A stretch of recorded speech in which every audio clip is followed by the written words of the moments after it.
Good evening, everyone. Hi. Hi, I'm Andrea Grover. I'm the Executive Director of Guildhall. Welcome. We are thrilled to bring back the Hamptons Institute after it went on a hiatus for about 6 years. I'm very lucky that the Institute was co-curated this year by Ellen Chesler, who's over here, who founded the Institute in 2010 with our late chairman, Mickey Straus. We also have Patricia Duff of the Common Good, who's the other curator of this season's Hamptons Institute. But I want to just tell you a little bit about Guildhall and why this program is so important to us. So we were founded in 1931 during the Great Depression as a civic space. We were chartered through the state of New York as an educational institution with visual arts and performing arts bookending our program. And if you look over the front door, the founding purpose is still there in gilded letters, and it says that through exposure to the arts, we would create a finer type of citizenship. So really, the intention of our founder, who was a woman, Mary Woodhouse, who also built the library across the street, donated the duck pond that's on Hunting Lane, and also renovated the Clinton Academy, et cetera, was to really better society through exposure to the arts and through coming together with your neighbors to learn and to constantly grow. So the Hamptons Institute is very much about this, building this awareness of not just local issues, but global issues. So we're thrilled to have it back. This is the last one in the series, boo-hoo, but it's gonna come back next year. And I wanna thank Lisa Rosenblum. Where are you, Lisa? Right over here, for helping us bring it back as well, for supporting it. So Patricia Duff is the founder of the Common Good, a really remarkable institution in New York. Please tell us about that. Well, thank you so much. I'm so thrilled to be part of this. Thank you, Ellen, and thank you, Andrea, for roping me and the Common Good in. I see some of our Common Good members here. But if you are in New York, I do hope you'll take a look at our schedule and join us there. We believe that civil discourse on important issues can really drive change. And those conversations are really important to have. So we have had all kinds of leaders on both sides of the aisle, people like President Barack Obama and Speaker Nancy Pelosi and President George Bush, just at the top of the food chain there, but also people from business and culture and journalism, people like Neil deGrasse Tyson and Farhad Zakaria, Gloria Steinem, all kinds of interesting people. So I hope you'll take a look at our content in New York City, and we hope we see you there. And thank you so much for allowing us to work with you. It's been wonderful. It's been a joy. So you will notice that on either side of the theater on the aisles, there are microphones. That's for the Q&A. The conversation's about 50 minutes, 50, and then there'll be about 20, 25 minutes for questions. We have an absolutely brilliant panel, and all of these folks who have come to us to talk about these issues are some of the smartest people in the country, and I'm just thrilled with this particular lineup. So please welcome our panelists. Thank you so much. Thank you.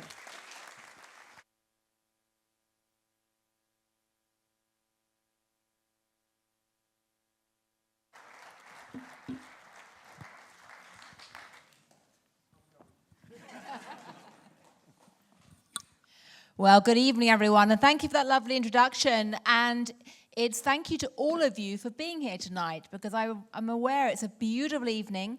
You could be out sitting on the beach, sitting in your backyard, in your gardens, walking the dogs, doing 100 other things other than being here in a dark hall talking about the economy.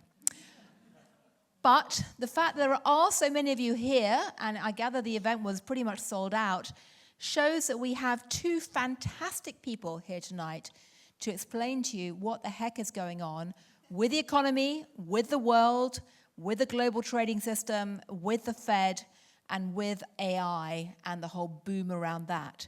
I think you know both of them. The names are in the program. We've got Glenn Hutchins, who's been an investor for many decades in many of the hottest tech areas. He is still an investor. He is currently chairman of CoreWeave, which is one of the key AI infrastructure companies. So he's very well placed to talk about what on earth is happening with AI right now. He's also involved with the Brookings Institute and a number of other ventures. So it's great. Oh, before I forget, he was also on the board for 10 years of that little institution called the New York Fed. So if you want to know what he thinks about Powell, we should definitely ask him. And then next to me is someone I've known also for many years, Fred Hochberg, who was for 20 years a business leader with Lillian Vernon, the amazing catalog company. Many of you probably have some of the products at home. And then went and ran EXIM Bank, which is the institution in Washington that helps American businesses to essentially export overseas and provides guarantees back in the days when it was thought that exporting and importing was a good thing. So he used to be very busy. He's been out of that now for a while, and he's involved in a number of different ventures today. So great to have both of you with us today. Oh, and I should also mention that Fred wrote a fantastic book that I'm sure he's going to mention a couple of years ago called Trade is Not a Four-Letter Word. This is a very smart group. They know that. Exactly, I know, which is something which is not the mantra in Washington right now, but it's certainly something that was very fashionable a few years ago. So, two people in fantastically good positions to tell us what's actually going on. But before I turn to them, I want to quickly ask you, the audience, what do you think, just to frame the debate, and also check you're still awake. Who here in the room, and I'm going to ask you for a show of hands in a minute, who here in the room expects to see a recession over the next 12 months? Okay, about a third of you. Who expects to see the economy continue to grow pretty strongly? Okay, it's about the same amount, slightly less, all right. Who expects the stock market to be at the same level or higher in a year's time? Wow. And who thinks that the bubble, who thinks stocks are in a bubble which could burst? Wow. Okay, so a lot of you are pretty concerned. And the last question is, who thinks that AI is in a bubble right now in terms of its stock market valuations? Not many of you. Okay. Right, well, that's fascinating. So perhaps I can start with you, Fred. Okay, so we've got about a third of the people in the room who expect a recession, and about a similar proportion expect the economy to keep going at around the same pace, and the other third either don't know, or they're asleep, or they kind of think it's going to be flatlining. Where do you stand? Well, thank you for having us here, and thank you, Andrea, as well. The bet I believe the Trump administration is making is that higher tariffs combined with lower taxes, lower energy costs, and less regulation will cause a boom. And that's a big bet. No one's ever tried that before. I'm skeptical, but that's what they're betting on. They're betting on that combination will unleash a new golden age in America. And that's question. It's hard for me to get there. I would also say that I've never seen a period where we have so cultivated allies, both in the commercial sense, and as you mentioned, I ran the Export-Import Bank in terms of our exporting prowess over the years, and kind of thrown them all overboard for not a terribly good reason, particularly if we really want to find a way to contain China. The way to do that is with our allies, and I've always felt we could have done so much more with our allies than we did when I served under President Obama, and now we're trying to go it alone, so that doesn't make any sense to me. Right. Well, I'm going to come back and ask you a bit more about trade, because you're really well placed to talk about that in a second. But before I do, though, quickly, Glenn, lots of people were saying that the Trump policies of tariffs, maximum uncertainty and surprises, and all of this drama around taxes and the ballooning, public sector debt, that would sink the economy, and it hasn't. Have you been surprised? I mean, do you think the economy is going to keep growing? I haven't been surprised. So I think the framing of this, first is we don't really know what's going to happen yet. We're living in a period of enormous uncertainty. And I think most people who are making economic decisions now see a lot of what's happening as theater, as opposed to kind of policies that you live and die by. That's one of the reasons why the markets kind of come back from their tariff shock.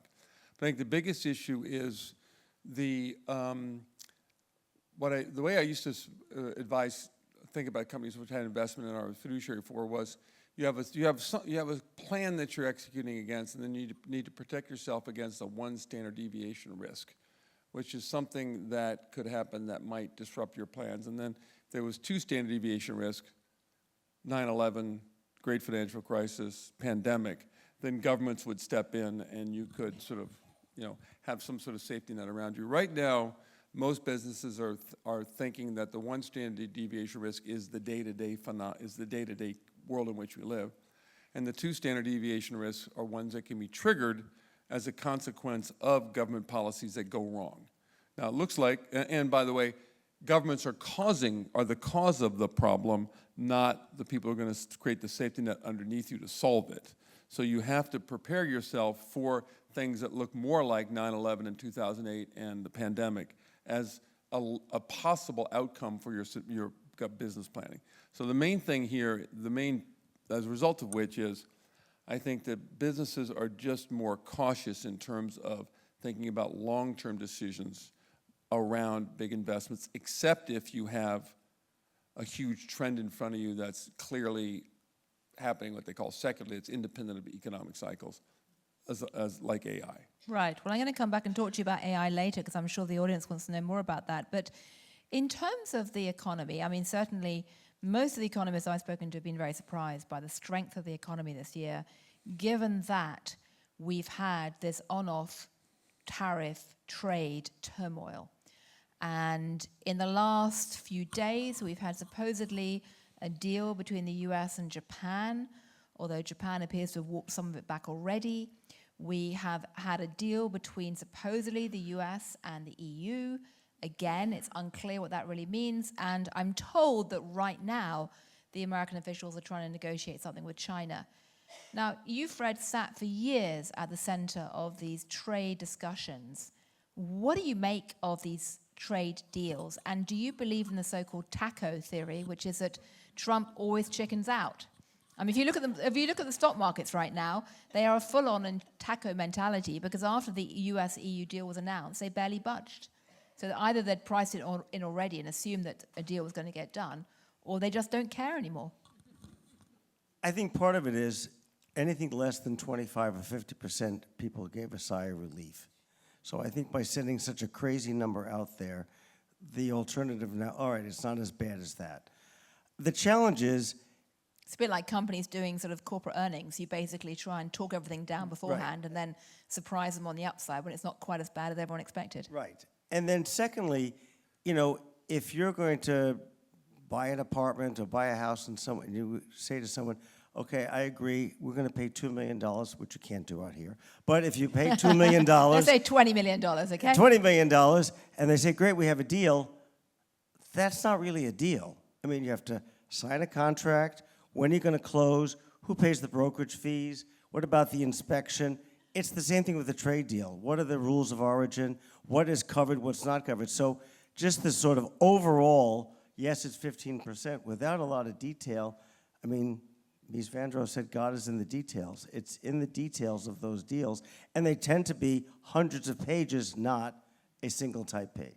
So do we actually have any trade deals yet We have, that you would recognize as a normal trade deal? No, we have trade frameworks. Trade frameworks, made for Fox TV frameworks. They're frameworks. They're frameworks that get a good headline, but it's not really a deal until you go through all, just to give you an example, there's a lot of discussion, and it's so arcane, it's called rules of origin. Where does the actual product come from? So tracing how much of the China content is in, say, Vietnamese products, determine what would be the tariff that would be attached. Those are complicated issues to resolve and to navigate and to negotiate, and none of that's really done at the moment. So what are actual real-life companies doing right now? I mean, Sitting if you on have the a sidelines because it's too much uncertainty. So if you have a container of widgets or toys, to pick one of the things that, of course, Trump and J.D. Vance jumped on for Christmas this year. Let's imagine we have a container ship of toys steaming across the Pacific right now. What is actually happening with that? Do they have a deal? Do they know what tariffs they're paying or not? No, they don't. Wow. So what does that mean in terms of what's actually happening? I was in the holiday business. We would print a catalog. We put, and we actually had pre-internet printed prices. So the fact that the tariff could keep changing rather quickly would make it exceedingly hard. And this is really, really difficult for small businesses. If you're Walmart, you can do a lot of jawboning. You have a lot of leverage with your vendors, your suppliers. If you're a small company, you're going to either eat the tariff or pass it on to your customers. You don't have a lot of leverage there. So right now, are companies, because of course you were in the business world for years and dealing with small companies, are they just practicing a strategy of duck and cover? Are they just basically stockpiling what they need and trying to pray that it all gets sorted out in a couple of months' time? What's actually happening on the ground if no one knows what the tariffs or trade deals actually are? Well, a lot of companies brought in a lot of goods early so that they're hoping that while this uncertainty and turmoil continues, they've got goods at a certain level so they can keep selling for the moment and hope there's some resolution so they can then figure out both their importing and their pricing going forward. It's a real challenge also for the whole manufacturing industry, which is something President Trump has heralded as a key indicator. There, between the tariffs, because a lot of the manufactured goods, take the most obvious one, a Boeing aircraft, it's a lot of imported steel and aluminum. So trying to figure out what that cost structure is going to be is a real challenge. And as we've talked, exports are really in jeopardy because the cost of inputs are going to be so much higher. Those are often called intermediate goods. They're not finished goods. They're inputs into building a jet engine or a computer or so forth. And those are being tariffed at a high level. So that makes the product higher and makes it harder to export those products subsequently. So, the image that comes into my mind as you're talking is a bit like Wile E. Coyote in those cartoons going off the cliff and keeping pedaling without looking down. Is it the case that businesses are just kind of pedaling frantically, hoping that it all gets resolved? They've stockpiled a certain amount of stuff, and that's keeping the economy going and keeping the stock markets high. Is that what's happening? I'm not a stock market expert. I'm going to turn to Glenn for that, but that sounds right to me. Yeah, Glenn, what do you think about the Wile E. Coyote? I don't know if the stock market is largely determined today by a group of companies that aren't worried about the tariffs. Yeah, which is AI companies and tech companies. So it's not a stock market thing. But I think in terms of the economy has overperformed in the near term, almost certainly because of this inventory stocking that occurred and because of the continuing government stimulus that's occurred, right? In the medium term, that inventory stocking will reverse itself when we actually sell down the inventories that have been stocked. So the economy overperformed as a result of the stocking, and it'll underperform as a result of the destocking. Also in the medium term, the other thing that's going to happen is companies will raise prices. In other words, they haven't done it yet. There's a Goldman Sachs analysis out there that suggests, on average, companies will pass on about 70% of the tariffs to the consumers. They haven't done that yet, but they will find their way back to the level of profitability they had before in order to maintain their stock prices. And so consumers will pay this. So there will be some meaningful degree of inflation in the medium term. And in the longer term, the other thing that's going on in most boardrooms is a realignment of supply chains away from the United States. And so that'll be very bad for the United States in the long term. You mean in boardrooms outside the United States? No, all over countries in the United States too, companies in the United States too that were optimizing supply chains based upon the low cost will now have a supply chain for the United States and a supply chain for the rest of the world, so you're and will avoid the tariffs. So you've got a bifurcation. You get entirely And so America are isolated. If you like. That's both a negative for the United States because it makes our economy less competitive, and it is negative for the world because it increases costs. But that's what will happen. The very simplistic notion of this was when we banned Chinese soybeans, they sold in Brazil instead. Yeah. In other words, the businesses aren't just going to stand still for the long term. They'll realign how their businesses are organized in order to optimize profitability in this new era, and that will be bad for the United States and will be inefficient for the world.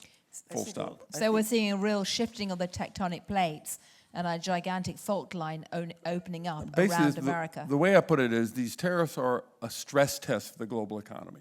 Right. And Because, I mean, the Trump... and it's not going to happen right away. We'll figure out how, to what extent it can be absorbed. My general view, and we'll see what the IMF is going to come out with their most recent forecast tomorrow, but my sense is it takes about a percentage point out of growth for the world, probably, and about a half a percentage point out of growth for the United States in the long term. Probably takes Europe down to about 0 in terms of growth if you take Ireland out of Europe, and takes China probably down from 5% to 4% in terms of its growth. So it doesn't put us into recession, but it significantly reduces the growth potential of the global economy, its efficiency, and probably increases by half a point to a point inflation rates. Right. Well, I'm going to come back to inflation and the Fed in a moment, but would you agree that basically this is putting, sand in the cogs of the machine? Because if this is right, the White House has hailed what's happened in the first 6 months as a huge victory. And they've said to people like the Financial Times... What a surprise. Yeah, exactly. What a surprise. Politics is politics. But and they've been certainly saying to people at the Financial Times, and we get lots of letters from readers pointing out, you guys are just Cassandras, you're too gloomy, look, the economy's booming, it's all going to be great. But what you're saying is basically this is, in some ways, an Indian summer. It's a false picture of what's actually happening underneath it all.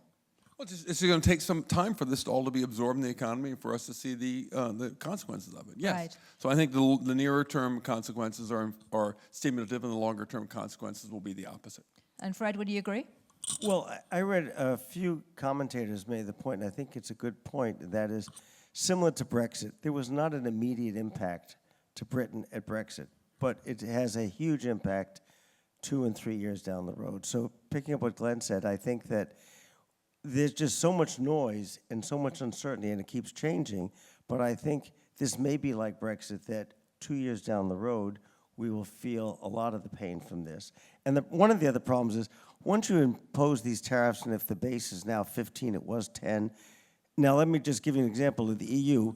It is 5 times the tariff rate it was a year ago. It will be very hard to reverse that, because we will get used to the revenue from those tariffs, and they get very sticky on the downward way.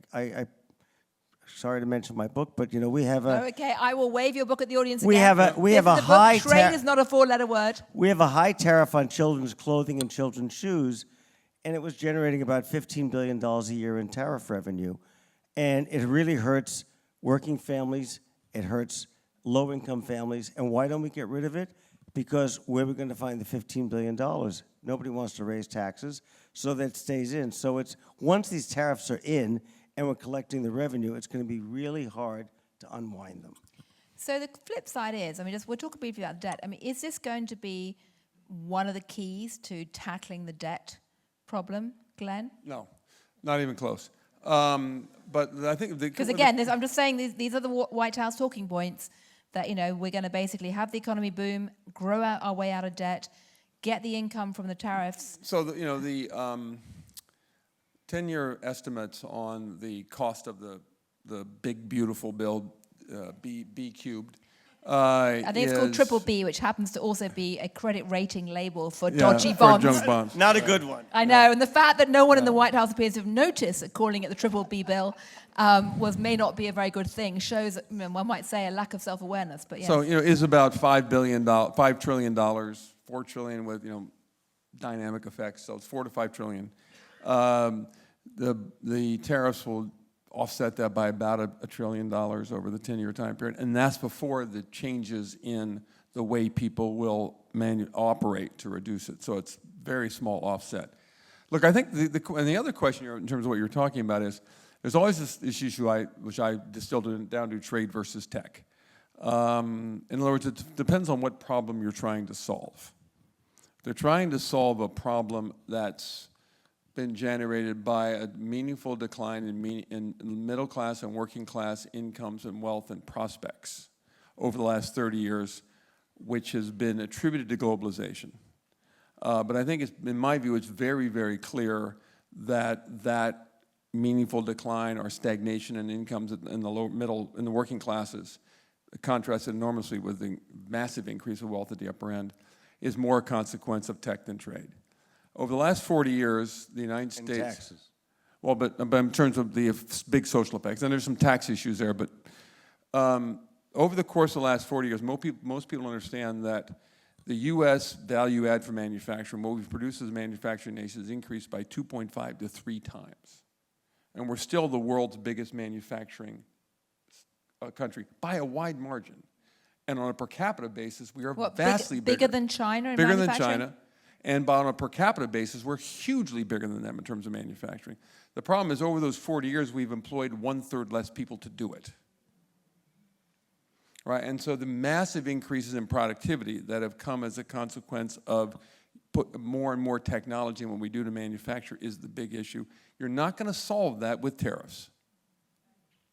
Right? So you're applying you're bleeding the patient. Yeah. In a way, you're applying a remedy that's scientifically, Not going to work. not going to work.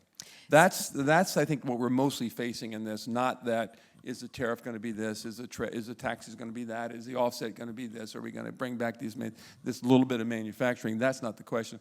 And by the way, we'll get back to this later, but AI is going to make this a whole lot worse. Yeah, and I am going to get back to that in a moment. Before I do, though, Fred, I mean, you've been championing globalization, free trade for years.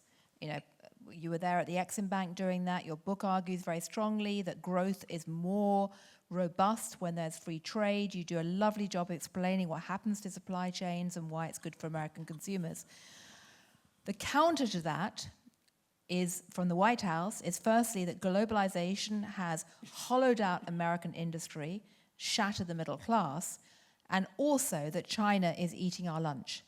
What do you say to either of those things? I mean, is China as benign as some of the free traders would argue, or do you think we need to get much more aggressive with curbing trade with China because of the national security issues?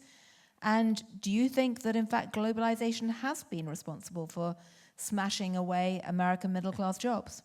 There are about 9 questions in there. Let me see. That's why Gillian's so good. I think that certainly China, when they entered the World Trade Organization around 1999, 2000, 2001, there was a belief they would operate and more like the Western world, more like in a capitalist system. And it is more a capitalist country than a communist country. At the same time, they've done it in a very different way with a much heavier hand of the state. And I don't think we anticipated that. And the World Trade Organization, which is to try and make sure there's fair trade across different countries, was never equipped for an actor of that scale and that level of engagement. So should we have done different? Yes, we had a belief that China would be a better actor than they've turned out to be, but it's worked well for China. I mean, today, China produces enough cars, as an example, one data point, to supply the entire world with all the cars it needs every year. Wow. All. We don't need, they would, if they were allowed, United States, Europe, and others do not have to make one car, they could produce all the cars that are consumed. So that is a huge capacity.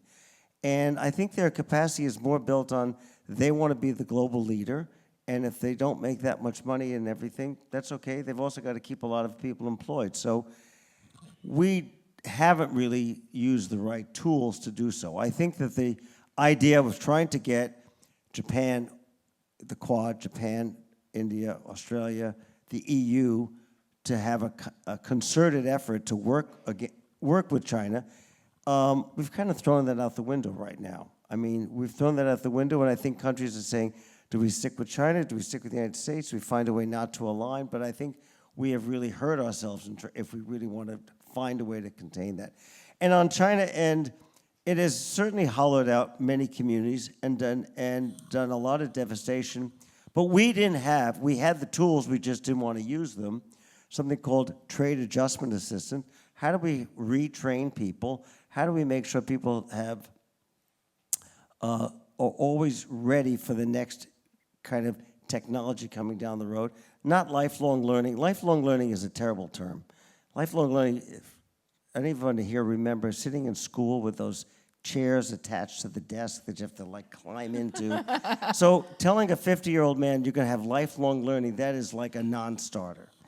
You know, that just, that It sounds like a punishment, not it sounds reward. like a punishment Yeah. versus constantly being ready for what's coming down the road, building skills and learning what you need. So I think we did fall down. We did not deliver for people who really got hurt the kind of tools so that they could have a fruitful and a respectful life. Right. Well, Glenn, you just said that AI is going to make this problem a lot worse. How much worse? How much worse?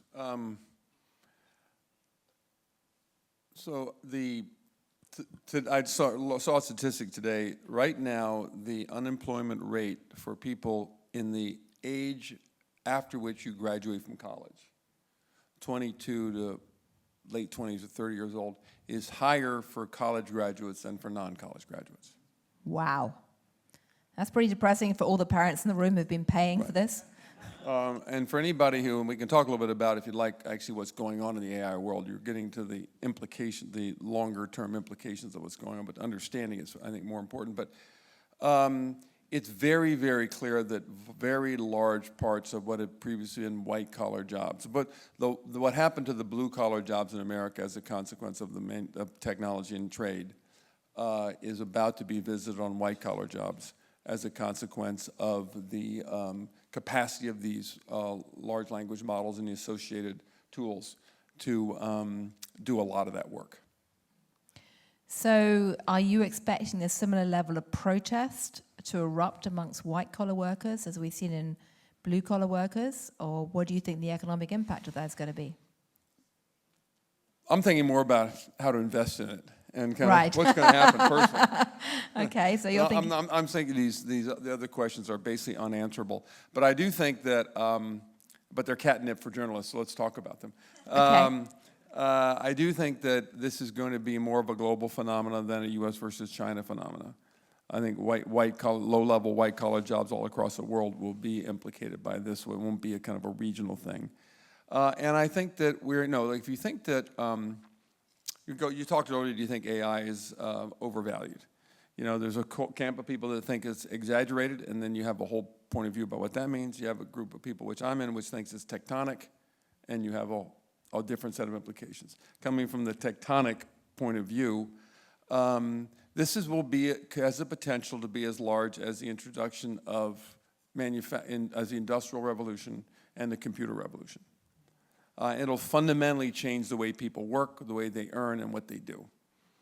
Right? We have this notion that there's a concept of a job because that was created when we had factories, and you had to have people actually show up for a job and clock in and get paid according to wage. Before that, they just had work. And you know, and you didn't say that when factories were created that, you know, what's going to happen to the economic construct that came before it. You developed a set of new economic constructs that were similar to that. That were new. Very similar when you entered the information age. You know, there was a lot of change associated with what the type of work people did. We went from blue-collar work to white-collar work to knowledge work. That created big changes. We're going to have a very similar tectonic shift as a consequence of a lot of the lower-level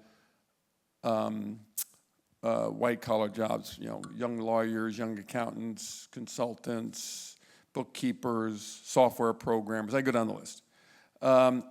Ironically, the jobs that might be more valued in that world are the people who actually have to do something with their hands in the local environment because I have asked for my birthday in September for one of the robots that's coming out. We'll see what I'm going to start experimenting with that, see what those robots can do. But it is that kind of change, and we can talk about it all we want to, but it's just going to happen.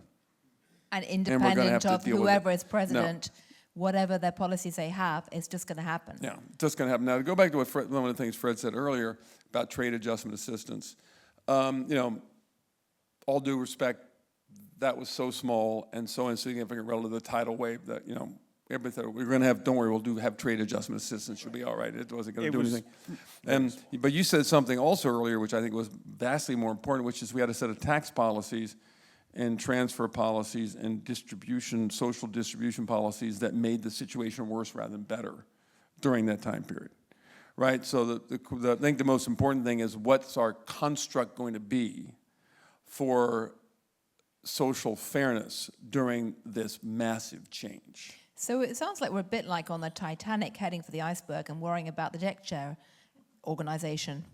Well, I don't know. I don't think we're on the Titanic heading for the iceberg. We're like on Apollo going to the moon. We're going to make a fundamental change in the knowledge we have, the work we do. It's phenomenal. But I mean, who's actually going to? But what are we going to do with all the people who are going to lose their jobs? All the white-collar workers are going to lose their jobs. We're going to have to figure out Go to a four-day work week. We're going to go for a 4-day work week?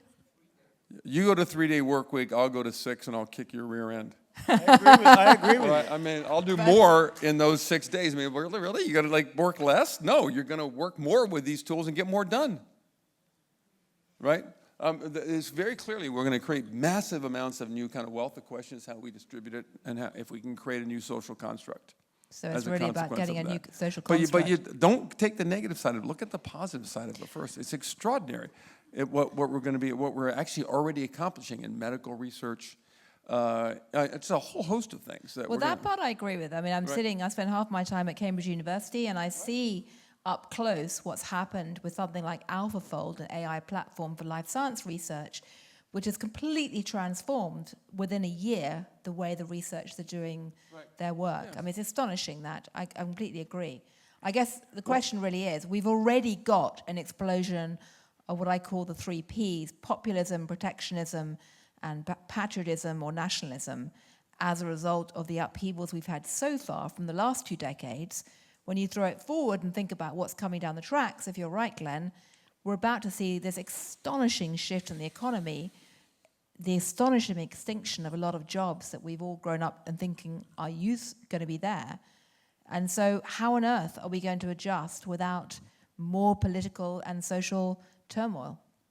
I think we're used to adjusting. The real challenge is the rate of speed we have to adjust. We went from an agrarian economy to an industrial economy to a post-industrial economy, but that happened over 2 or 3 generations. It's now happening within 5 years or less. I mean, small data point, we used to calculate how many jobs for $1 billion worth of exports to see how we were doing. And when I started in 2009, it was about 7,500 jobs for every $1 billion. By the time I left, it was about 5,200 jobs. Wow. And that was without AI in the course of 8 years. So as President Obama said, we want to double exports in 5 years. We didn't double it everywhere, but in some countries we did. We probably went up about 50, 60%, but the employment kept dropping. And partly, if you're of a certain age in this audience, you may remember you used to buy a car and you were afraid of getting a lemon. There are no lemons. The manufacturing has changed. So that has a lot to do with just the fact of productivity in a small way due to automation and everything else. You don't have those kind of rejects. So that contributes to just less and less workers. And also just on manufacturing, something like 9% of the workforce is involved with manufacturing. Half of those people are marketing, accounting, human resources, advertising, finance. It's not that many people actually on a factory floor doing touch labor. And those are the jobs that are going to be the marketing, finance, that are being fundamentally changed. But I think the other way to think about this is there's no doubt that the outsourcing of the jobs to places like China and the introduction of technology has vastly improved the standard of living in this country, right? I mean, this device, what you can do with this replaces tens of thousands of dollars you previously spent on each of the individual functions. Just sit down one day and count up everything you do with this device and then write down a piece of paper what you used to pay for the thing that it replaced, right? The problem was that the distributional impacts of that were enormous. So they were deeply unfair. In other words, you take the small amount of gain that we all get from these devices and spread it over hundreds of millions of Americans, you get a massive welfare gain. But it narrowly devastated small communities and completely devastated them. And we didn't deal with those impacts. So you don't, but the answer to that is not to stop the gains we got from this. The answer to that, the lesson from that, is to deal with the distributional impacts in a way that spread the benefits more fairly, and it's something much more fundamental than trade adjustment assistance. Agreed. It's tax policy and social welfare policy. Well, at the moment, we're going the very opposite direction. We're not talking about the That's distributional exactly right. impacts. That's my point. at What all. problem you're trying to solve? We're going the exact opposite direction. We're cutting Medicaid, we're cutting food stamps, we're doing all the things that is the exact opposite of what you would do if you actually were anticipating where we're going. And therein lies Right, the challenge. and then try to Yeah. address that. So can I ask a question? Can I ask a question, though? I'm sure many people in the audience will be thinking about with their own stock portfolios. If you want to ride this wave in terms of investing, should you be investing in the Magnificent Seven? Should you be investing in the AI companies? Or should you be actually looking at the second order effects of AI and trying to invest in other companies other than the big giants or the big, the Sam Altmans of the world? So I do not give investment advice. But- Damn. Yeah, exactly. Particularly not in forums like this. My only piece of advice is find a professional to help you invest. Don't try to do this at home. Okay? But I'll give you a sort of point of view about this. So the people, there's a lot of complaining. Well, you mentioned earlier, is the stock market overvalued or not? By the way, It's not so much, the stock market today is more concentrated than in one sector and in one tiny group of companies than at any point in history. I think that's wrong. I think that's fundamentally wrong. Really? Why? I'll tell you why. So one of the things I love people say, in this financial crisis, only 50% of the people on Wall Street have never been through a financial crisis. That turns out, because of demographics, to be true of every financial crisis in world history. Because young people take the jobs and the old people retire, and it turns out by the time you get to the next crisis, about half the people are retired, half the people are in their new jobs. But everybody discovers that as brand new in that moment.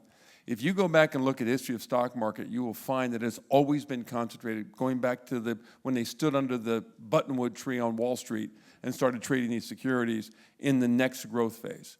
So I saw a statistic today, from 1925 to 1975, that 50-year time period, the group of stocks that were like the Mag 7 today were 50% of the stock market. Today, only 31%.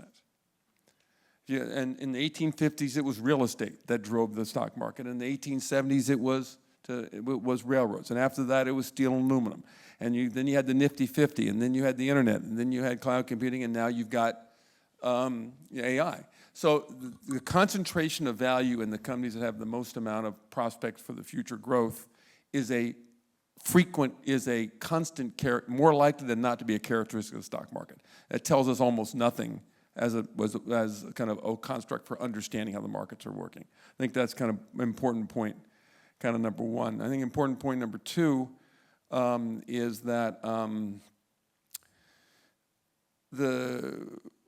people say the stock market is overvalued because multiples, PEs are about 22 versus 16 historically. But if you think about the kinds of companies that dominated the stock market in the past versus those today, today's are much better business models. They're growing much more rapidly, they have higher margins, they have, until the AI thing, much less capital spending on them. And so it might well be that they have, and I think they do, better businesses that deserve higher multiples. So the multiples don't tell you very much either, I don't think, and that's what people point to. So this time is different. I'm not saying this time is different. I think each time is different, right? Now, will there be a decline in stocks? Yes. Will there be an increase in stocks? Yes. Right? Guess what? They will fluctuate, to quote J.P. Morgan.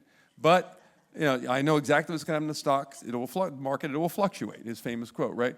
But picking market timing and trying to get in and out of stocks, all my friends call me up. Should I get out? The Trump tariffs are coming. I gotta get on. I'm so nervous. And look, we're 6 months later, and it's fine.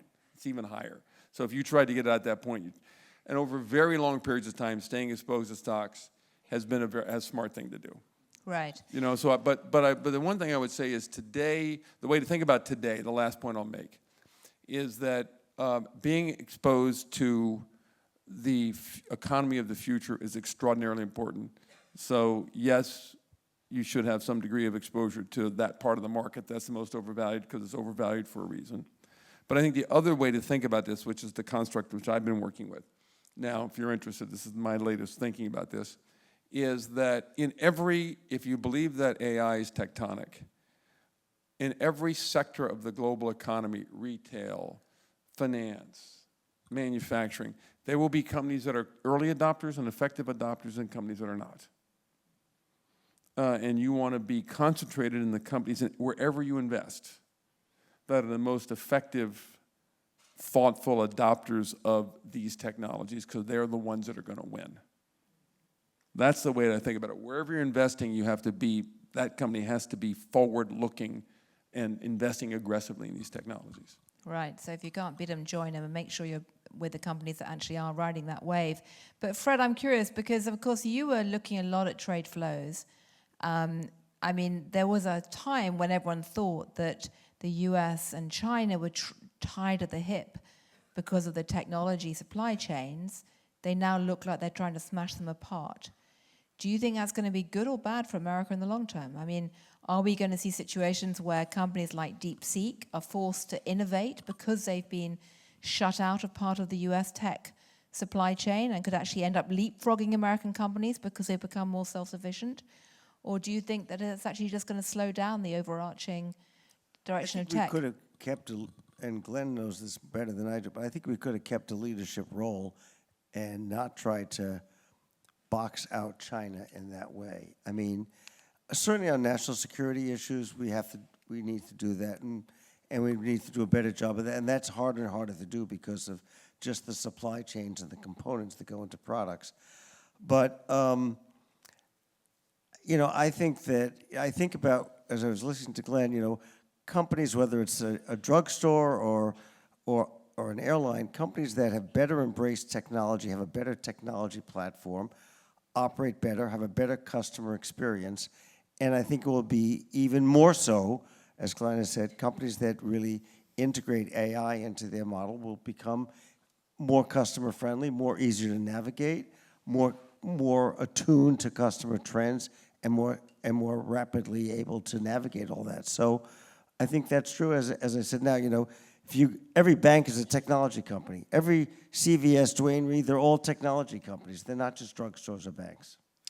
And the other side of this, of course, is that as AI races ahead, digital money is also racing ahead. Now, Glenn, you've been quite invested in quite a lot of the digital asset space for a long time. Do you buy the, I was going to say hype, but do you buy the story around that? Because, of course, that has also recently gone to the moon. Yeah, so if you had me, well, you actually did have me. If you had me, you did have me in a similar setting 6-7 years ago. And the way I talked about AI today, I was talking about digital currencies then, right? Yep, yeah. I remember. It was just, Exactly. And then they went up, and then they went down. And now they're going up again. And you thought I was even more crazy then than you think I am today. So what's happened with digital currencies or cryptocurrencies right now is really interesting. I'd say 2 or 3 things. The first is that what we've learned is it's basically going to be centered on finance. It's not going to reinvent. There was a whole theory about all the networks that we have are going to be reinvented as decentralized networks. I don't want to get into that, but that's kind of not really happened. We're not going to. The digital collectibles thing, the NFTs, that sort of didn't really get traction. But what has really gotten traction is 3 or 4 things. First is, economics 101. Even I bet you when Keynes taught economics at King's College, yes, in Cambridge, where she's now the provost, yes, right? or the head of King's College, yes. I don't say provost because provost in American English sounds like I'm in charge of the academic curriculum, and I'm not. Right. And in English, it sounds like I'm a priest, and I'm not that either. Right. So, Right. High priest. exactly. I think head of King's College is probably more accurate. So money is, what is money? Money is a means of exchange, a store of value, and a unit of account. Okay? So means of exchange. Stable coins. The stablecoin network today is larger than the Visa network. There are more transactions by dollar value that occur with stablecoins that occur with Visa. So that has become a means of exchange, right? A store of value, a massive flow. Finally, when Gary Gensler was forced to allow the large financial institutions to have Bitcoin ETFs. We have large amounts of flow into these things where people want to store their value. And blockchains are being adopted as a unit of accounting. So you've got, the basic elements of money, we've seen cryptocurrencies being adopted in fundamental uses in all of those. I think right now, and by the way, the other thing that's happened is they've become a massive political influence, right? And as a consequence of, as someone who served in the Clinton administration, is very, and very friendly with folks around the Obama administration, the political malpractice of the Biden administration in alienating this constituency and trying to destroy the industry as opposed to work with it. They politically well, they triggered. believe the crypto industry tells me that they won the election for Trump. Well, that's not quite. I think. I thought Elon Musk did that. No, I think they're competing for that one. Well, they spent about $135 million, not just on the Trump election, but on candidates in a nonpartisan way who are the largest amount of money ever spent by a single industry, I think, cumulatively in American history, by the crypto industry in the last election. That was completely avoidable. The Biden administration took a group that was naturally Democrat and turned them into hostile to them, political malpractice. But that was dwarfed only by Elon Musk's $250 million as a consequence of the similar regulatory assault on the technology industry, even bigger element of political malpractice by the people in the Biden administration. But coming back to this, they've become a very large political force, too. But as a result of which, we now have crypto legislation, which creates, I think, I haven't studied it thoroughly, but I've been told that it creates the kind of guardrails which I advocated for so that this industry could develop in a way that where the bad actors would be kept out by the guardrails and the good actors, the people who actually wanted to build their businesses. By the way, almost every crypto business in the last 4 years, headquartered in the United States, could only do business outside the United States because the regulation was so hostile in it. Yeah, and that's now changed. And that's now changed. One thing I was just listening to Glenn, I think that when you asked earlier about the stock market, I think there's perhaps some bump that people feel there's a business-friendly person in the White House. That doesn't necessarily always translate, but there certainly was not a business-friendly person in the Biden administration. That was, so I think that There might have been someone somewhere, Fred, but he or she was probably hard to find. Right, but I think that may be helping to sort of Change the sentiment. Right, I've got somebody there, and we know President Trump, his report card is the stock market. So I think there is a sense that gives some people some confidence that in its value. Well, Trump doesn't seem to have noticed the bond market nearly as much, and of course that is the thing which could end up blowing. That's the issue. The bond market could end up being the spoiler in this party, because right now, we've got bond yields keep heading up a bit. Treasury Secretary Bessent is doing everything he can to pull out all the party tricks to keep the bond market calm, whether it's doing buybacks or changing the maturity of issuance, changing bank regulation to get them to buy more bonds. I mean, he's doing absolutely everything behind the scenes, like a magician, to keep the bond market calm. And yet, it's looking increasingly under pressure. Do you expect the bond market to blow up? I expect the bond market to blow up. I'm not going to answer that question. No, I don't expect it to blow up, but I do think, look, there are two fundamental long-term problems that a more constructive approach over the course of the Biden administration and him not running for re-election, having a younger generation of Democrats who could prevent a constructive alternative to Trump's nihilistic view of how we deal with America today might have put us in a different place, right? But two very serious long-term problems that leadership has to be exerted on are America's fiscal stance and climate change. Both of those are going backwards right now. Yeah, both of those are going backwards, but they're going backwards in very large part because the gang that just left this administration conducting themselves in a way that allowed this next election to happen the way it has.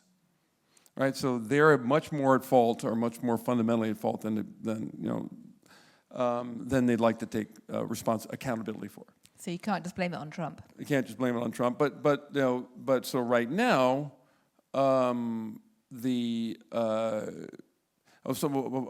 Jason Furman, a great economist, said, for 30 years I've wanted a president who would take political pain to make structural change. And we finally have one, and he's doing the wrong thing. Right? Exactly. If you would actually take on America's fiscal problems the way you're taking on the trade issues today and take that kind of pain, you could actually, I've said to my friends in the Trump administration, that's the source to greatness for Donald Trump. Absolutely. Right, Yeah. to actually put America on a fiscal path. Now, I'll give you. Let's bring these two things together. And we're going to have to bring the audience in about 1 minute. Yeah, I so, got it. yeah. I'm just going to make the one positive note for the deficits. I know it's going to sound crazy. Is artificial intelligence. Right. So in the early '90s, when I was serving in the White House in the Clinton administration, we were very proud of ourselves for putting America on a path to balance the budget in 1996, and that's one of the things why I went in to do that kind of thing, because we were very worried then about entitlement spending. If you look back on the data now, one of the main reasons why we were able to accomplish that was the huge productivity boom that came from technology. Right? And the productivity growth of the economy drove growth in the economy in a way that generated more revenue relative to expectations and brought those deficits down. There's a real chance that tokens, if you know the term token is the key thing that's processed in an AI engine. Tokens trump tariffs. In other words, that the AI productivity could add a layer of productivity, which at certain measures of increased productivity, make that problem go away over a very long time, over not too long a time period. So the positive note from AI is this productivity gain could be actually good for a long-term fiscal sustainability. Well, the Congressional Budget Office has actually put out forecasts suggesting that actually when you start factoring in AI, under every other scenario, the CBO has US debt going up like that forever in a terrifying way that even eclipses Japan. But when you start putting the AI productivity boom in, actually it starts to go more like that, which could end up being the great big, unexpected quasi-miracle that no one had forecast. But anyway, on this note, I think we should bring the audience in. Now, I understand that there are 2 places where you can ask questions. I would ask you, be polite but not compulsory, to identify yourself very briefly. Please keep the question very short and only 1 question per person, because that way we get as many voices into the dialogue as we possibly can. And so if any of you would like to come up and ask a question at the side, please do. I know it's not terribly user-friendly. Do we have a mechanism for people to wave their hands and us to pass the microphone over at all? We can do that. I was going to say, because it's not terribly nice to kind of have to climb out. So if you happen to be sitting at the end and you want to have the spotlight on you as you come to the microphone, please do. But if not, wave your hands and I'll ask them to pass the microphone over to you. Yeah. A question for Glenn. With respect, you proselytized a great deal about AI and its importance and how it's going to change and shape the economy. And then in a completely separate context, you spoke about the environmental concerns that face this country. While a lot of us see AI as a tremendously deleterious effect on the environment itself, it's been written about it a great deal. People can talk about the data centers, the use of water, the use of minerals. It looks like we're almost pulling the pin on planet Earth with AI if we don't figure out how to environmentally figure this stuff out. And I'm wondering how you square your environmental concerns with your love of AI, and please don't answer AI can solve the environmental problems. So the question is, are we going to fry before we can actually reap the benefits? Look, I think you've raised an extraordinarily important question. And one of the things which I'm also trying to figure out how to invest in is ways in which we can use the resources much more efficiently in order to mitigate the use of energy, because it's really, really important to solve that problem. You've put your finger on a really, really important problem. We didn't have time to talk about it today. So I almost entirely agree with what you just said, okay? And I think there are 2 or 3 paths to this. The first is nuclear energy. I know a lot of people don't like nuclear, but there's analysis I looked at recently that said if we had actually I went to the No Nukes concert. I saw Bonnie Raitt and Bruce Springsteen in Madison Square Garden. I loved it, right? But we were conflating nuclear weapons with nuclear power in those days. And if we had actually not adopted nuclear power, we would not have had all that particular matter up in the air we have today, right? And the actual, if you look at the countries like France that adopted nuclear power, have had none of the accidents that we thought you would have. And and we sort of put a bunch of externalities up in the air rather than that, and I think that's a big deal. And so nuclear is one of the solutions. And one of the things I've been trying to figure out how to invest in is around small nuclear stuff, right? Because we've had them on nuclear submarines forever. Why can't we put them on land rather than under the water, right? That's one. Two is we have to find much more efficient ways to run the models, and that's happening. One of the important things about DeepSeek, who almost certainly stole their inputs from OpenAI, by the way. So it wasn't that fundamental a breakthrough, but it's what's called distillation learning, enabled them to take the OpenAI inputs and then use them much more efficiently. So we'll learn how to do that. And the other thing I'm investing in is something called synthetic data, which is data that's synthesized by AI that allows us to use AI more efficiently. So we'll find efficiencies. The third thing is these devices. So each round of the NVIDIA chips is multiple times more efficient than the ones that came before it. And so deploying those chips as quickly as we can to increase the kind of efficiencies is the fourth thing. And the fifth thing, it's going to sound crazy, is quantum computing. If we can actually harness the fundamental elements of nature to compute, so we use the energy of nature itself at the subatomic level, which is what they're working on at Cambridge, to be the computer, and move from classical computing to quantum computing, over time we can actually fundamentally transform the way in which we use energy. So those are the 5 things which I've been thinking about and working on to try to address this problem, which is a huge and very important problem. Thank you for bringing it up. And just say he's pointing at me because the college that I'm at overseas was where Alan Turing did his work, yes.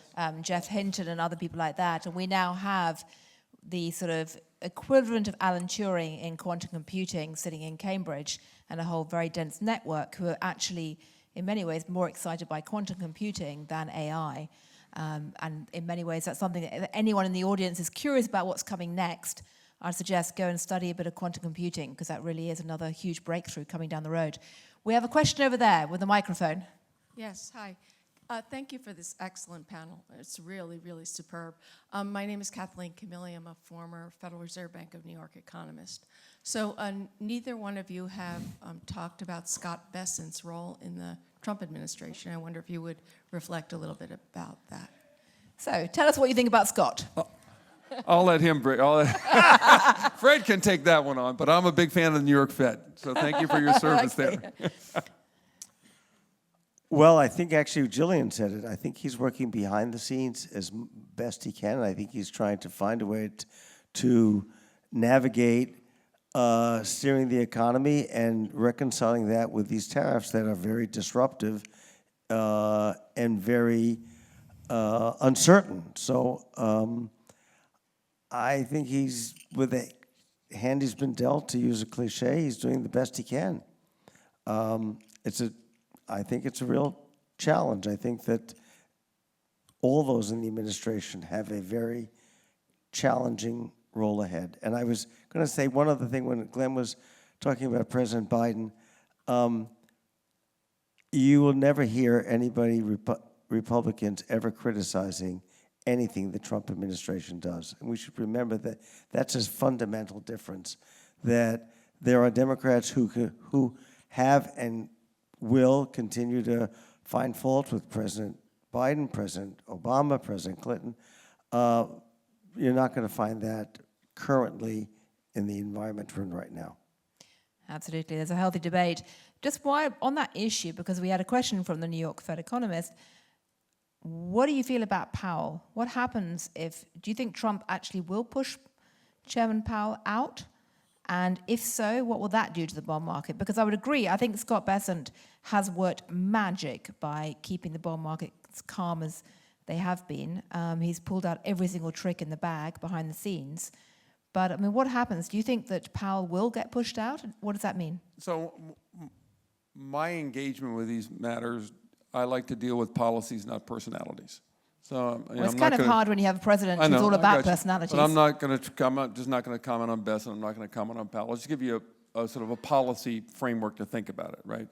Which is, I think right now, I think, by the way, Jay, who's someone I have a huge amount of respect and admiration and affection for, has done a very good job. The situation right now, personally, I don't understand. I'll give you the policy point of view, and I'll come back to what I think might happen, why what's happening is happening. So I don't see why you would lower interest rates right now. Well, not if you think the tariff's going to drive up inflation. Okay, but your tariffs could also reduce economic growth. So the policy uncertainty is kind of there. But right now, the theory of, I'm getting a little, you'll recognize some of this jargon, which, the theory of reducing inflation is the Fed is in a restrictive stance right now, which is, it means interest rates are so high they're reducing economic activity. There's almost no evidence of that. There's a little bit of evidence of weakness in the labor market, private the job, housing market, and yeah. some, but very little.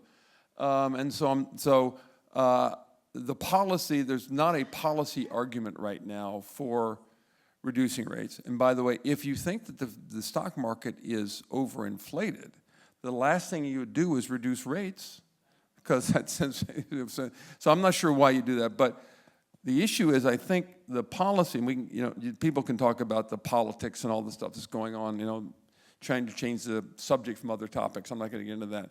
But I think the creating trying to stigmatize Powell for not reducing rates here is, I think, a hedge in part by the White House economics team for their concern that their policies are going to slow down the economy, and they want to have somebody to blame it on. So he's their favorite punching bag company. That's what they're trying to do here. And so you don't want to get rid of your piñata because then you won't have anything else to bash. Exactly right. That's what I think. It's not because we really I agree think rates entirely. are going down. So you think And also, I mean, this whole thing about the photo op tour in the basement with the hard hats, really all he wants Powell to do is drop interest rates. So I know I'll just humiliate him and pressure him to do so. I'm unhappy with what Brazil's doing with Bolsonaro, so I'll put higher tariffs on them.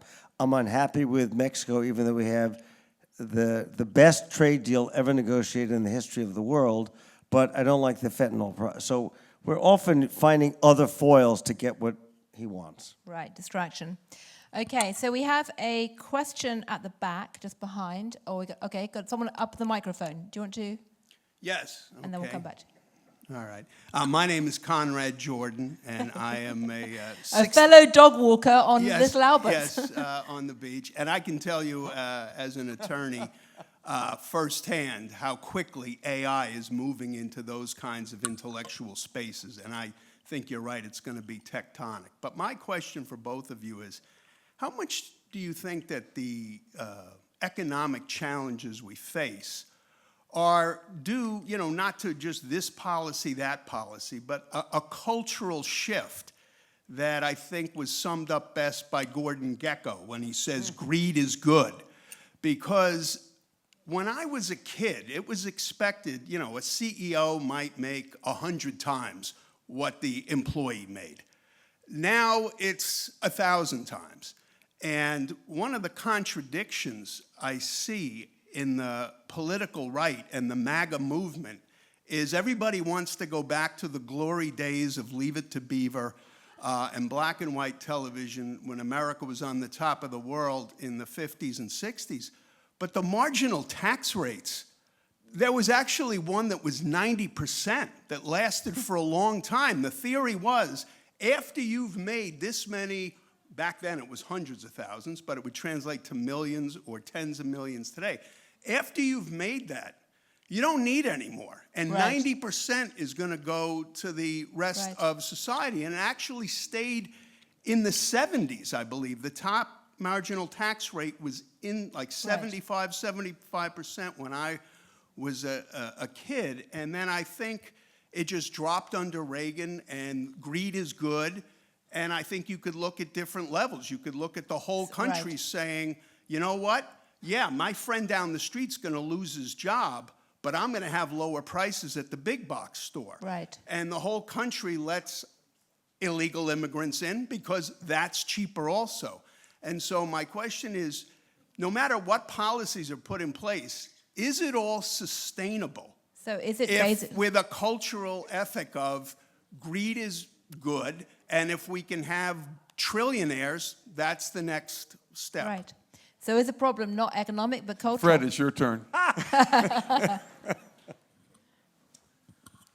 I think you identify a great concern. I agree with you. The idea of cheating, what you can get away with, is become much more normalized in this environment, and we got to find a way to turn that around, without question. Okay. But that's, you know, I don't know how old you are, but that's from an older point of view. I don't know where people 30, 40, 50 years younger, what their view is. I don't think we have a lot of them represented in the audience. Not in this audience. Right, no. But I don't think you can go back. You have to go forward. And, you know, this is a longer topic, but the 50s and the America in the 50s and 60s tells us nothing about America today. Nothing. All right, we used the greatest stimulus program in world history to destroy the productive capacity of not just our enemies, but our allies. And for 25 to 30 years, we had the only, and then the largest labor forces in the world, China, India, and the former Soviet Union, withdrew their labor from the markets. We had the only labor force facing the only productive capacity in the world. It was pretty easy. It was pretty straightforward. And those high tax rates were about paying off the debt that we'd incurred for World War II. It was about fiscal sustainability and prudence, not just about, you know, taxing at the upper level. What's happened since then is we live in a highly globalized economy where the entire labor force is in the world and they're connected by technology, and in which change is happening vastly more rapidly than it did then. And so the halcyon days of the 50s, by the way, you talk to my friends who were involved in the civil rights movement, involved in the women's rights movement, they don't think it was a particularly great time back then either. So a lot of improvements have been made since then. And so I think we have to try to think about social fairness and distribution and adaptation to the modern world rather than be nostalgic about the world of the past. Right. Well, I think it's also, there's another word which has also gone wildly out of fashion, but was fashionable in the 50s, which is sacrifice. And that's not something the Trump administration is exactly championing, except for when it comes to telling families that they can't have too many dolls for Christmas. I mean, also one of the Is challenges... that a question? No, anyway, I should have. I think one of the challenges, I saw this in my role when I worked with President Obama, and that is between China, India, and Eastern Europe, something on the order of 1 billion people left subsistence farming and went into cities and manufacturing. And when you take 1 billion extra workers producing goods, that is going to depress labor rates globally. There's just no way around it. So you have a lot more, and they're much more productive. So you put all that together, that's a lot happening in a very concentrated short period of time. Right. We got a question back there. Hi guys, my name is Matt. Thanks for coming to speak. I really appreciate it. This question's for Glenn. So, you know, we've talked a lot about the impact that AI is going to have, but one thing that I've been wondering a lot about is that people, you know, frankly, my generation and younger, there's a lot less of us than there were older generations, and obviously there's a lot of entitlements that are coming due to older generations that my generation's going to have to keep, you know, funding. And this has been one of the areas that the government and, you know, policymakers have refused to act on because, frankly, like, you know, there's just not enough money for Social Security. And so even if the curve does take place where there's more productivity per person, but there's less people, will those not even out? And is there not the risk of there being so much debt that, you know, my generations to come will still not be able to pay for it in spite of those productivity gains? Good question. So I'm going to answer it a little bit differently, which is, you know, I think even with GLP-1s, the only way to lose weight is to eat less and exercise more. Right? The only way to solve this problem is to spend less and tax more. Full stop. The question is how you do that. And my view, this is for another topic, but overly simplified, is I think you have two grand bargains. You fundamentally change the nature of Social Security and Medicare, as income support and transfer programs rather than insurance programs. And you don't, just because you paid into Social Security and just because you paid into Medicare, if you can afford your retirement and your health care, you should pay for it. So we actually should go to the people who need our support to have a dignified retirement and afford health care and say to them, we will pay for that for you. Not because it's an insurance program for everybody, but because it's an explicit income transfer program. Then I go to the people who were who's paying more in taxes to support that, wealthy people in business, and say, guess what we're going to do? We're going to radically deregulate the economy, and we're going to open up legal immigration to make the pie much bigger, so the higher tax rates you're going to pay are going to be on a bigger pie, so that you'll be wealthier in the end as a consequence of this, but you're going to agree to pay higher taxes to do that. And I would say that set the tax rates at roughly the rates of the Clinton administration, in which we accomplished very good economic growth, very good stock market performance, and very good revenues to the government and balance the budget, so we know it works. That's what I would do. That's a much larger, we can talk about that for hours. That would be another entire panel, yes. Yeah. And I know everyone's ready to get off for supper, but yes. Fred, do you want to comment? Okay, let's get one more question down here. Yeah, and then a question back. Let's do that one, and then there, and then back there. And again, keep them short. We haven't got much longer now, so. We have 6 minutes and 29 seconds. Hi. Hurry up. I'm Noelle Dunphy. I run great interviews on leadership. If you later give me a contact, I'd love to have you on my podcast. And what is your advice for young leaders? For example, I earned a Columbia University BA, had the displeasure of working for both political parties and on Wall Street. And I'd like to make an impact, but how do new leaders, young people, get our voices out besides using Twitter, X, and YouTube? And how do we use AI best, most efficiently and effectively to get our voice out if we have important information to share, for example, about the administration? Fred, do you use Twitter, social media? I use Twitter, not a lot. I use I've a little more LinkedIn lately. But you were teaching students recently. I mean, what were you telling them to make a difference? How to make a difference? I was trying to best equip. I run a program in Washington for college students that are interning called Embassy Talks. And once a week, we meet with a foreign ambassador, talk about their political system and our political system. So we have an exposure that there are alternatives ways to governing a country than the way we do it. My feeling is, the term that someone gave me when I was working in the Obama administration is lifelong readiness. How do you keep being ready for the future? How do you make sure you're using AI tools now, even when you don't have to, and becoming more familiar with it? That's the only way I know how to kind of stay ahead of this stuff. And looking forward, as Glenn said, not backwards. Right.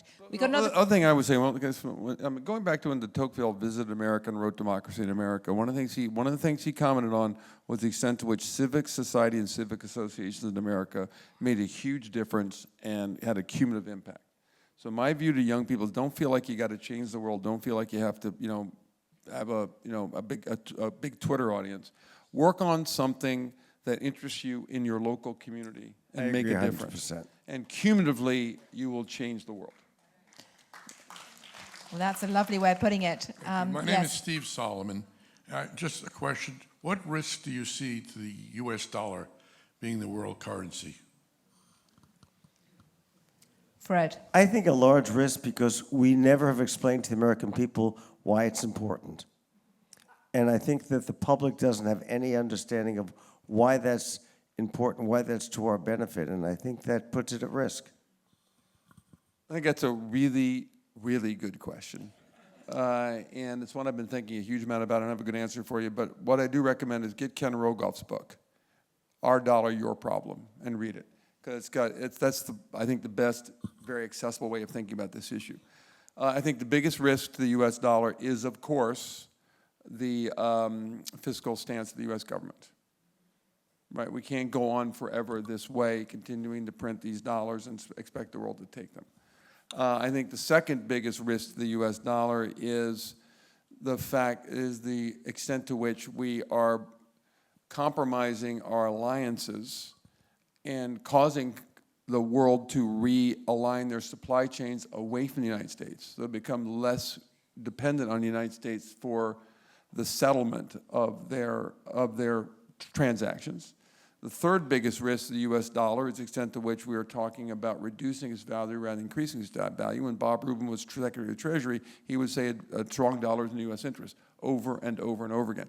And we would say to him, Bob, is it a strong dollar is in the U.S. interest or a strong dollar is in the U.S. interest? No, can you change it every now and again? A strong dollar is in the U.S. interest because people will buy something if you're going to buy a stock if you think it's going to go up. If the CEO of a company says, you know what, I want my stock to be lower, are you going to go buy that? No, right? And so the extent to which we are wanting to talk about trying to manage down the U.S. dollar, third is that's a problem. Fourth thing, if we're actually not a reliable borrow of money, because we want to change the terms of, we talk about changing the terms of Treasury so people aren't going to buy our securities because we actually they can't rely upon us to live up to those terms. That's a big thing. And the fifth thing is if we force people who are looking at buying assets around the world. Now, so far, the world's still the world's tallest dwarf. The United States, we're still the tallest dwarf. If you look about where you clean a shirt and a dirty laundry is probably the better way of putting it. Yeah, right. Again, probably more politically correct. Every major pool of capital in the world is thinking about how they diversify away from U.S. dollars. Right, because of this. So it's not just in the bond market, it's also in the other asset markets, both equities and real assets. Right. So it's a very, very dangerous time for this exorbitant privilege that we have that comes from being the reserve currency. And it's something that's important to worry about. I also think we should call it a high dollar and a low dollar because nobody wants to be weak. So I think the language actually has something to do with this. Absolutely, strong and weak. Well, I think the bottom line there, as I was saying, it looks pretty uncertain. And unfortunately, we are coming to the end of our time. I guess there are sort of two or three main points I take away. One is that the short to medium term outlook is very uncertain in the sense that we don't actually know if these trade deals are actually deals or simply headlines for television or not. We don't actually know when the reality of tariffs is actually going to hit American commerce because so much has been essentially staved off by stockpiling, and we don't know when that's actually going to run out.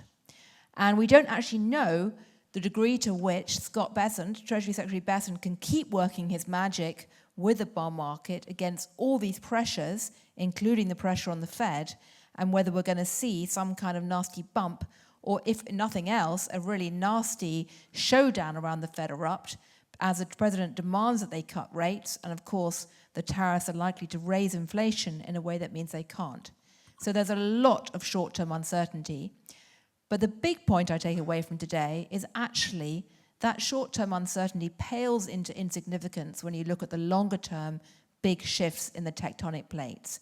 Because quite apart from whether or not we're about to see a really significant rupture between America and the rest of the world in the trading system as companies build their supply chains in a way to exclude America, the other big question is what on earth is AI going to do to us? And if Glenn is even half right, we're on the verge of another dramatic, if not industrial revolution, than a kind of revolution that we've not seen for many years in terms of its scale and impact.